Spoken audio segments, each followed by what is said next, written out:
Do you consider bin Laden to be terrorist? क्या bin Laden को terrorist मानते हैं? तो मैंने कहा भाई मैं बिन लादेन को जानता नहीं हूं, मैं यही नहीं कह सकता वो टेररिस्ट है क्या, नहीं अच्छा है क्या बुरा, मैं नहीं जानता। तालिबान के जिस तरीके से सलूक किया तालिबान ने उनके साथ, मैं तालिबान का दोस्त नहीं हूं। तो आप बोलेंगे तालिबान का एजेंट आ गया। मैं ना बिन लादेन को जानता हूं ना कोई तालिबान को जानता हूं, हक की बात कहता हूं, डरता नहीं हूं। अस्सलामु अलैकुम। आज की वीडियो में डॉक्टर जाकिर से एक हिंदू ने सवाल किया कि सारे मुसलमान इतवादी ही होते हैं और अब उसामा बिन लादेन को टेररिस्ट मानते हो कि नहीं। डॉक्टर जाकिर ने किया जवाब दिया। यही आगे वीडियो देखते हैं। से सवाल किया जाए। मेरा नाम सतीश सिंह है। डॉक्टर जाकिर नाइक साहब, मैं 2 दिन से आपकी तकरीर सुन रहा हूँ। आपके तकरीर में मेरे समझ में ये आ रहा है कि कुरान में सबसे ज्यादा इंसानियत है। मेरा सवाल ये है कि दुनिया में हम जो प्रैक्टिकली दुनिया में देख रहे हैं, ये मुस्लिम ही ज्यादा सबसे आतंकवादी है और जो मासूम लोगों की हत्या कर रहे हैं, तो इंसानियत कहाँ है? माशाल्लाह भाई साहब ने 2 दिन तकरीर सुनी और फिर यकीन हो गया क्या कुरान में सबसे ज्यादा इंसानियत है। माशाल्लाह। उसके बाद लेकिन सवाल अहम है, सवाल गलत नहीं आपका, सवाल सही है। सवाल है कि हम देख रहे हैं मुसलमान ही आतंकवादी है, ये झगड़ा फसाद, मुसलमान फंडामेंटलिस्ट है, मुसलमान टेररिस्ट है, आतंकवादी है। जब हम कुरान पढ़ते हैं तो हमें इसका एहसास होता है, लेकिन ये है क्यों गलतफहमी, जिस तरीके से मीडिया गलतफहमियां फैलाती है हम उसको इग्नोरेंस में, अनजाने में मान लेते हैं। टेररिस्ट के मानी क्या है? मैं कहता हूं हर मुसलमान टेररिस्ट होना चाहिए, आतंकवादी होना। आतंकवादी की मानी क्या है तो समझ लो। टेररिस्ट उसे कहते हैं जो इंसान दूसरे इंसान के दिल में टेरर पैदा करता है। अगर कोई चोर पुलिस को देख रहा है तो उसके दिल में टेरर आता है, खौफ आता है, उस चोर के लिए पुलिस टेररिस्ट है। इस तरीके से हर मुसलमान, कोई भी एंटी सोशल एलिमेंट मुसलमान को देखता है उसके दिल में खौफ आना ही चाहिए। अगर कोई चोर मुसलमान को देखता है, कोई बलात्कार करने वाला मुसलमान को देखता है, कोई भी एंटी सोशल एलिमेंट मुसलमान को देखता है, उसके दिल में खौफ होना ही चाहिए। कुरान मजीद में अल्लाह ताला फरमाते हैं सूरह अनफाल में, सूरह नंबर 8 आयत नंबर 60 में, खौफ पैदा करो उन लोगों के दिल में जो लोग एंटी सोशल है, जो हक को इनकार करते हैं, उनके दिल में खौफ डालो। लेकिन सवाल यह है कि कई बार एक शख्स एक काम करता है, उसे 2 लक़ब दिए जाते हैं। मिसाल के तौर पे हिंदुस्तान 60-70 साल के पहले अंग्रेज हम पर हुकूमत करते थे, कई साल किया। बहुत से हमारे इस देश के हिंदुस्तानी थे जो इस देश की आजादी के लिए झगड़ा कर रहे थे। इनको अंग्रेज कहते थे आतंकवादी, टेररिस्ट। हम आम हिंदुस्तानी कहते थे देशभक्त, फ्रीडम फाइटर, पेट्रियट। वही आदमी, वही काम, 2 लक़ब, 2 टाइटल। अगर आप अंग्रेज की बात मानते हैं, अंग्रेज कहते हैं हमें इस देश पे हुकूमत करने का हक है। अगर उनको हक है तो ये लोग को हम टेररिस्ट बिल्कुल सही कहेंगे। लेकिन आम हिंदुस्तानी कहता है ये अंग्रेज तो तिजारत करने आए थे, इनको हम पे हुकूमत करने का क्या हक है? तो हम कहेंगे ये लोग हैं देशभक्त, फ्रीडम फाइटर्स, पेट्रियट्स। सेम आदमी, सेम काम, 2 लक़ब। वही आदमी, वही काम, 2 लक़ब। अगर आप अंग्रेज की बात को मानते हैं कि अंग्रेज को हक है इस देश पे हुकूमत करने का, हम मानेंगे कि वो आतंकवादी है, चाहे वो भगत सिंह हो या। लेकिन आम हिंदुस्तानी कहेंगे नहीं, ये तो देशभक्त है। तो आप किसके नजरिए से देखते हैं चीज को, फिर आप फैसला करेंगे वो आतंकवादी है कि देशभक्त। आपके हिसाब से भगत सिंह देशभक्त था क्या आतंकवादी था?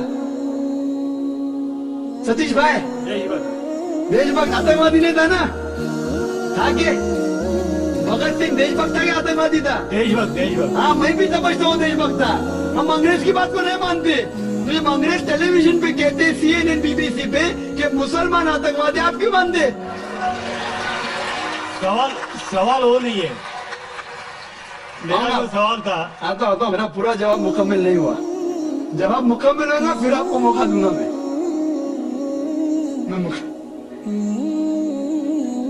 Nelson Mandela, old south African government जो थी, सफेद हुकूमत, वो नेल्सन मंडेला को टेररिस्ट नंबर 1 कहती थी।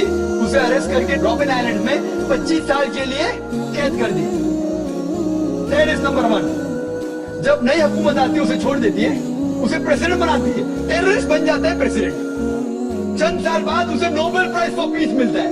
वही आदमी, वही काम। ऐसा नहीं कि पहले वो गलत काम किया फिर अच्छा काम किया फिर उसको अवार्ड मिला। वही काम के लिए जो पहली गवर्नमेंट ने कही थी, सफेद गवर्नमेंट ने, कि वो टेररिस्ट है, आतंकवादी है, नोबेल प्राइज कमेटी ने उसे नोबेल प्राइज दिया फॉर पीस, अमन के लिए। हैरत की बात है, जो आदमी आतंकवादी है उसको मिलता है नोबेल प्राइज फॉर पीस। जो आदमी का पावर है, जो आदमी वो कहता है, लोग उसकी बात को मान लेते हैं इग्नोरेंस के अंदर, अनजानी में। लेकिन कुरान कहता है सूरह इसरा में, सूरह नंबर 17 आयत नंबर 81 में, वकुल जाल हक मजाकल बातिल इन्नल बातिल काना ज़ौका। जब हक बातिल से टकराती है, बातिल का सर्वनाश हो जाता है। ब्रिटिशर अमेरिकन के ऊपर हुकूमत करते थे। अमेरिकन रेवोल्यूशन हुआ 18 सदी में। ब्रिटिशर्स कहते थे, मैं लंदन गया था 2 महीने पहले, वापिस से जाऊंगा 2 हफ्ते बाद। वो बॉम्ब ब्लास्ट हुआ था ना, बॉम्ब ब्लास्ट हुआ था पता है 7 जुलाई को। तो लोग आए थे, खराब है, मैं भी बोला ठीक है खराब। तो वहां टोनी ब्लेयर आने वाले थे, वक्त नहीं मिला तो अपने चीफ ऑफ पुलिस को भेजे। बाद में मेयर आए थे, तो मैंने उनसे पूछा, आपकी देश, इस देश ब्रिटिश गवर्नमेंट जब हुकूमत कर रहे थे अमेरिकन गवर्नमेंट पे 18 सदी में, वो जॉर्ज वॉशिंगटन और बेंजामिन फ्रैंकलिन को टेररिस्ट नंबर 1 कहते थे, टेररिस्ट। उसके बाद जॉर्ज वॉशिंगटन बन जाता है प्रेसिडेंट ऑफ यूएसए, टेररिस्ट बन जाता है प्रेसिडेंट ऑफ यूएसए। वो गॉडफादर है, गुरु है किसका? जॉर्ज बुश का भी, ठीक है ना, जॉर्ज बुश का गुरु है। वो जो आतंकवादी आप कहते थे, उसके शागिर्द के दोस्त भी आप है। क्या बात है, आपका नजरिया क्यों बदल रहा है? आप कहते थे टेररिस्ट चंद सदी पहले, अभी आप उनके दोस्त थे। तो हमें ये तहकीक करना चाहिए कि क्यों उसको वो लक़ब मिला।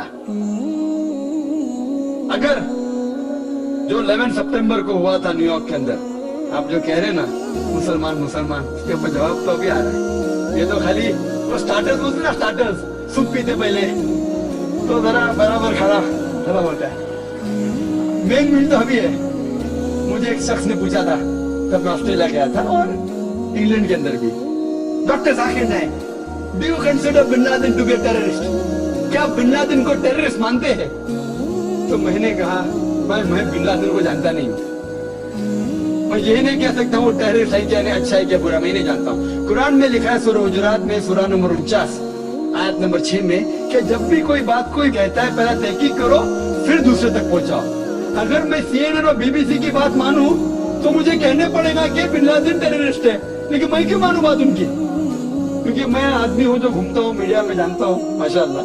तो मैं कहता हूं ना बिन लादेन मेरा दोस्त है ना मेरा दुश्मन है, मैं नहीं जानता हूं। लेकिन अब ये मुझे पूछना चाहते हैं टेररिस्ट नंबर 1 कौन है, तो ये तो जानता हूं मैं, CNN जो अमेरिकन चैनल है, जॉर्ज बुश उसका प्रेसिडेंट है, गर्व से कहता है कि हमने हजारों अफगानिस्तान लोग को बम गिराए, कत्ल किए, इराक में हजारों का कत्ल किया, ठीक है, मान भी लो फैज के तौर पे बिन लादेन ने किया, मान लो, मैं नहीं कहता हूं, मान लो बिन लादेन ने किया कि 11 सितंबर को ट्विन टावर को अटैक किया और 3000 या 5000 लोग मरे। लेकिन अगर 3 या 4000 लोग मरे, 5000 लोग मरे, उसका ये मतलब नहीं होता है कि आप उससे डबल लोग को अफगानिस्तान में मारे एक आदमी की वजह से। कर सकते? अरे बिन लादेन को पकड़ के मारो ना, अगर मानना है तो। अगर उसने किया, सबूत है तो सबूत पूछते अफगानिस्तान गवर्नमेंट ने मरने के सबूत क्या है, वो सबूत देता टोनी ब्लेयर को। सबूत पूछ रहा अफगानिस्तान कि आप मुझे सबूत दो, सबूत क्या है तो हम उस पर तहकीक करेंगे, सजा देंगे उसको। वो सबूत देते मुशर्रफ को। पूछ रहा है आपका, किधर का इंसाफ है ये? किधर का इंसाफ है? प्लेन भेजते हजारों लोग का कत्ल किए अफगानिस्तान में, इराक में। मैंने कहा यूके में, ऑस्ट्रेलिया में, यहाँ भी अगर टेररिस्ट नंबर 1 है तो जॉर्ज बुश है।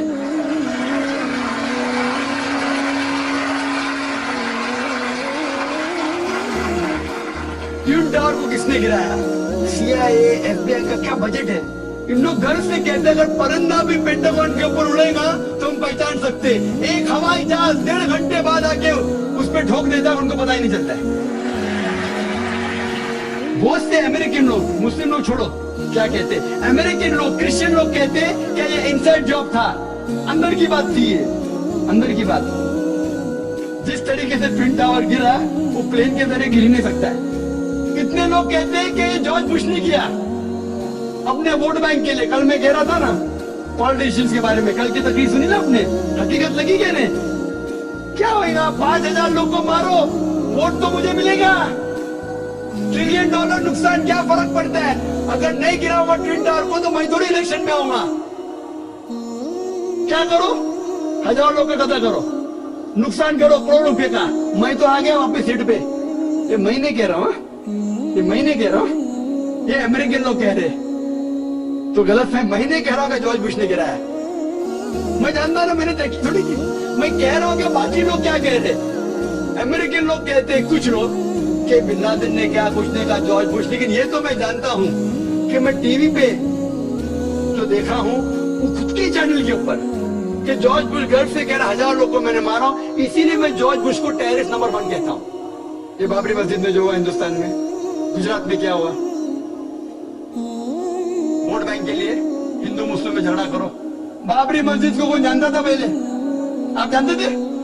सुने थे बाबरी मस्जिद के बारे में? ये दंगे फसाद के पहले 1985 के पहले सुने थे? नहीं सुना था। मैं भी नहीं सुना था। ये वोट बैंक के लिए झगड़ा फसाद, 1,000 लोग मारे गए। गुजरात में जो हुआ क्या सही हुआ? अगर पुलिस चाहती तो, हमारे हिंदुस्तान पुलिस में माशाल्लाह इतना पावर है कि अगर चाहती तो दंगा फसाद हो ही नहीं सकता। बम्बई में जो हुआ 1992 में, इफ द पुलिस वांटेड, इसकी जरूरत के बाद रास्ते पे है, लेकिन वो पॉलिटिशियन की इजाजत है, यहाँ मत जाओ, वहां मत जाओ, यहाँ हंगामा करो, यहाँ कर्फ्यू लगाओ, वहां मत कर्फ्यू लगाओ, यहाँ मुझे वोट मिलेगा, वहां नहीं मिलेगा। आप समझे ना? तो ज्यादातर चाहे इंग्लैंड में हो या अमेरिका में हो कि हिंदुस्तान में हो, कोई भी पॉलिटिशियन हो, तो पॉलिटिशियन की हरकतों की वजह से, जैसा मैं कल कहा, तो लेबल लग गया अभी मुस्लिम लोग पे टेररिस्ट। अगर आप जानते गुजरात में कितने लोग के माँ का अपने आंख के सामने बलात्कार हुआ, बलात्कार करने वाला पड़ोसी है, उसके ऊपर कोई एक्शन नहीं लिया जा रहा है, तो वो कानून अपने हाथ में लेता है, गलत करता है, अभी लेता है, क्या करें? तो समझ रहे? तो हमें यही जानना चाहिए इस आतंकवाद की जड़ क्या है। तो हमें जड़ पे जाना चाहिए और जड़ को खत्म करना चाहिए। अगर हम एक हो जाएंगे, अपनी किताब एक खुदा में माने, सिर्फ खुदा से डरे, जो खुदा की बात मानता उसको वोट दे, ना कि दंगे फसाद करे, अब समझ रहे? तो इंशाल्लाह अमन होगा। और आप देखेंगे इसके बावजूद, इतना होने के बावजूद, अमेरिका में एक न्यूज है कि 9 महीने बाद 11 सितंबर के बाद 34,000 अमेरिकन ने इस्लाम कबूल किया। क्यों? जितना मीडिया इस्लाम के खिलाफ बात कर रही है, उतना ही इस्लाम फैल रहा है। मैं जब तकरीर करने जाता था 11 सितंबर के पहले अमेरिका में, मजमा होता था माशाअल्लाह 1,000 लोग का, ये अमेरिकन बहुत कम आते थे। अभी जाता हूँ तो बड़ी तादाद है। ये जानना चाहते क्या इस्लाम में? आप भी आ जाए, शायद 11 सितंबर के पहले नहीं आते थे, बराबर कि नहीं? आप जानना चाहते हैं क्या मजहब है ये आतंकवादी मजहब, मैं भी तो देखूं, आके मुतासिर हो गए क्या नहीं? अल्हम्दुलिल्लाह, दंगे की चोट पे कहता हूं, मैं क्यों डरूं किससे? क्योंकि अल्लाह ताला फरमाते हैं सूरह इमरान में, सूरह नंबर 3 आयत नंबर 54 में, मकरुम मकरल्लाह वल्लाहु खैरुल माकिरीन। उनने प्लान किया, प्लानिंग की, अल्लाह ने भी प्लानिंग की। सबसे बेहतरीन प्लानर अल्लाह है। ये वेस्टर्नर्स प्लानिंग कर रहे कि इस्लाम को दबाने को, इस्लाम और बढ़ रहा है और फैल रहा है। जितने दबाने की कोशिश कर रहे हैं, फैल रहे हैं। मीडिया कहती है कि इस्लाम में खवातीन के हुकूक नहीं है। 2/3 ऑफ द पीपल एक्सेप्टिंग इस्लाम, 66% के ऊपर जो लोग इस्लाम कबूल कर रहे हैं अमेरिका और यूरोप में, वो वुमेन है, औरतें। अगर औरतें को हुकूक हक नहीं मिलते इस्लाम में, तो ये अमेरिकन औरतें इस्लाम क्यों कबूल कर रहे? यूरोपियन औरतें क्यों कबूल कर रहे?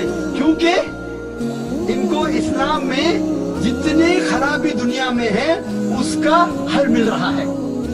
योन रेडली थी एक ब्रिटिश रिपोर्टर जो अफगानिस्तान में गई थी रिपोर्ट करने के लिए तालिबान के वक्त, जिस तरीके से सलूक किया तालिबान ने उनके साथ, मैं तालिबान का दोस्त नहीं हूं, तो आप बोलेंगे तालिबान का एजेंट आ गया। मैं ना बिन लादेन को जानता हूं ना कोई तालिबान को जानता हूं, हक की बात कहता हूं, डरता नहीं हूं। अगर ब्रिटिशर ने कहा कि भगत सिंह टेररिस्ट है, मैं उनके खिलाफ हूं, डरता नहीं हूं। तो योन रेडली ने इस्लाम कबूल किया, बाद में गई थी खिलाफ लिखने के लिए, मुतासिर हो गए, मुस्लिम बन गए। तो इसीलिए हमें हक की तहकीक करना चाहिए और हमें जो लोग हक के खिलाफ है उनके साथ जंग करना चाहिए, तभी इस दुनिया में अमन होगा। अगर आपको हमारी वीडियोस अच्छी लगती हैं तो आप हमारे चैनल को जरूर सब्सक्राइब करें। जज़ाक अल्लाह।